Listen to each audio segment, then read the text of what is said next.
today. Yeah, it's going to be great news for them and a great experience. It's 7:30 right now. Welcome back to the program. Lou and Jackie here, along with our good friend Kim Baer. As this morning we're talking about something that a lot of people, for some reason, have a hard time talking about. They do, and they procrastinate. So I thought we'd talk about what happens if you didn't put a will in place. Right. Because we have family coming together. Yes. Exactly. It's an opportunity to, Yes. maybe just throw it out there for conversation Yes. and have a topic. But you want to be informed at the same time. But we want to be informed because a lot of people think, well, why do I really need a will? I'm married, I've got some kids. If I die, everything will go to my spouse.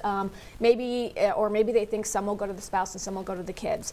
And so I wanted to talk about a couple of tricky situations that people just don't think about and they need to think about. Okay. So prime example, let's say, Lou, you and I are married, so we'll be married again today. Okay. So we're married and we've got a couple kids. And now we get divorced. And let's say that you're really bad with money and that's part of the reason why we got divorced.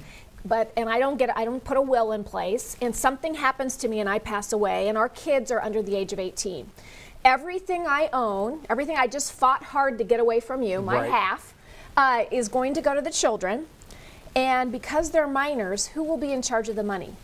Yes. Your husband. My ex-husband. Ex-husband. Yes. Who we all know is bad with money.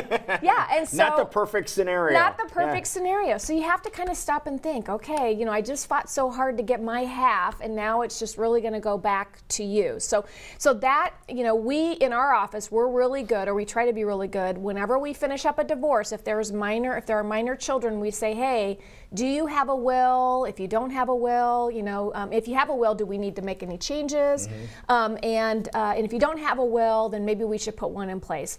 And the other thing I just want to mention, lots of people don't want to get a will because they say, it's the holidays. I don't have $1,000 to spend on putting together a will. That was my next question. What does it cost to do this? Yeah, so a basic will is about $400 at our office. And you can call around. You may find a law firm that will do it cheaper. So it's just not as expensive as what you would think.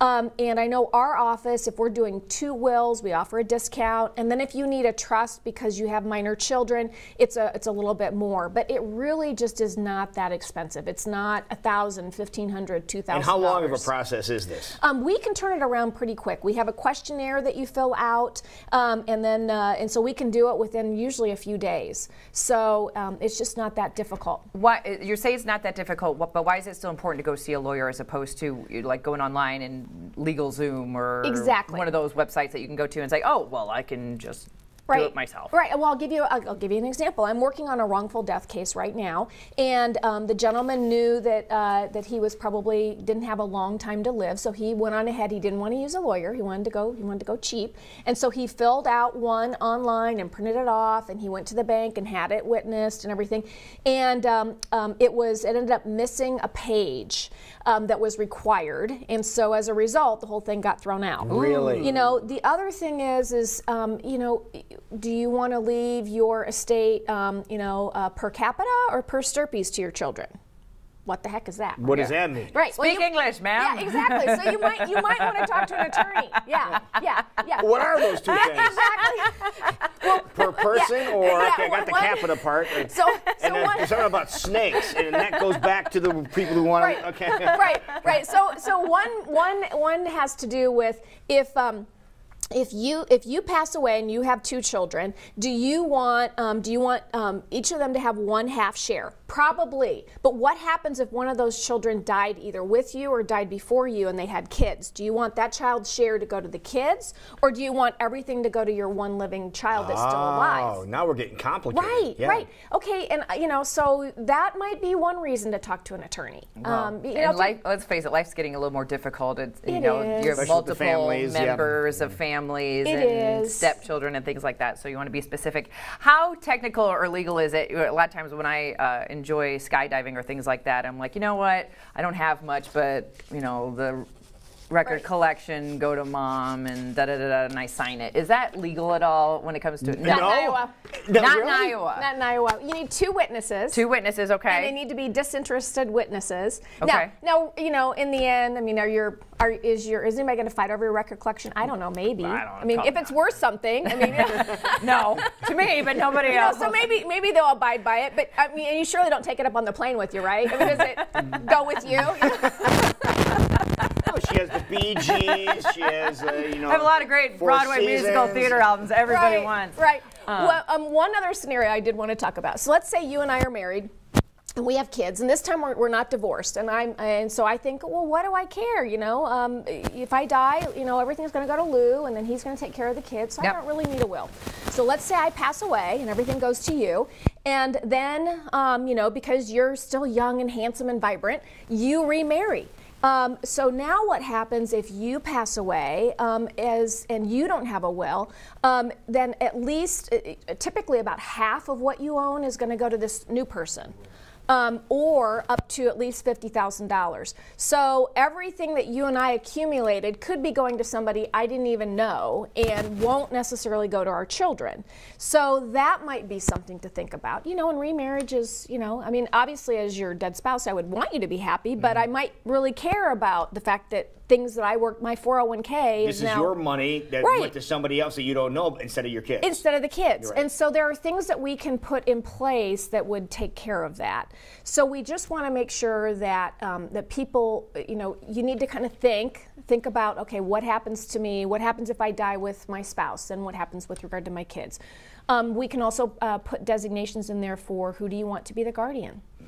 If both of you are killed in a car accident, God forbid, or on a plane crash or something, a part of our job is to say, okay, here are all these horrible things that might happen. So now, who hangs on to all these documents? I'm just saying, because in case a scenario came up where somebody may want to get half of the money that wasn't really theirs in the first place. Maybe the new spouse wants half the money that wasn't theirs in the first place. Right. It was from the old spouse. Right. When that document just magically disappears, then they get it. So you would keep the original, and we'd tell you put it in a safe place. We keep a copy. We also tell you to give a copy. When you come in and sign it, we're gonna give you a couple copies. We're gonna say keep your original somewhere safe. Give a copy to the executor, and then we're going to keep a copy, and we also scan it onto our system. So if the original goes missing, we can still probate a copy. Okay. If as long as we can show that really is your last will and a new will doesn't show up. Mm-hmm. So and then power of attorneys. I mean, those are important too. I mean, as people get older, I mean, who's going to make your medical decisions? Who's going to make your financial decisions? Maybe it's not your spouse, or maybe it's your spouse and one of your children. Maybe you don't want it to be your parents, So now, power of attorney, does that apply toward the parents too? Yeah, absolutely. As our parents get older, that's something to kind of stop and think about. I just a few years ago went through all of that with my parents to make sure that we had them in place, and they travel back and forth from Iowa to Arizona, so we wanted to make sure that my brother, was on there for Arizona, and I'm on there for when they're up here in Iowa, and so all those things are important. And the problem is if you wait until mom or dad are starting to have some mental issues, and maybe their memory isn't good, or they've been diagnosed with Alzheimer's or dementia, it might be too late, because maybe now they don't have the mental capacity to fill it out. Okay. All things to think of. It might not be the easiest conversation to start if you have friends and family around, but it's definitely one you need to have. And as Kim's always great to say, just blame the lawyer. Say, hey, my lawyer told me I'm supposed to talk about this. I'll be the bad guy. I'll be the bad guy. And you're used to that, right? I'm used to being the bad guy. That's what you get paid for. So true. again, if people do, have the conversation. You're going to have family around. We know it's going to be a little uncomfortable at times, but this is the conversation that needs to be had. You need to step up and do this. And then could they just give you a call? Just give us a call. Okay. Yeah. And for the next step. Come on in. Typically, if somebody calls our office, we'll shoot them out the form so they can start working on them. So perfect. All right, and there's all the information you need to get in touch with Kim Baer and her wonderful staff. We wish you the best for the holidays. Yes, thanks. You guys too. Yeah, thanks for keeping us informed and knowledgeable, and just making sure you're protecting yourself as we head into a new year together. All right, folks, the time is almost 7:40. We'll be right back. You're watching CW Iowa Live right here on Channel 23. We're going to be right back.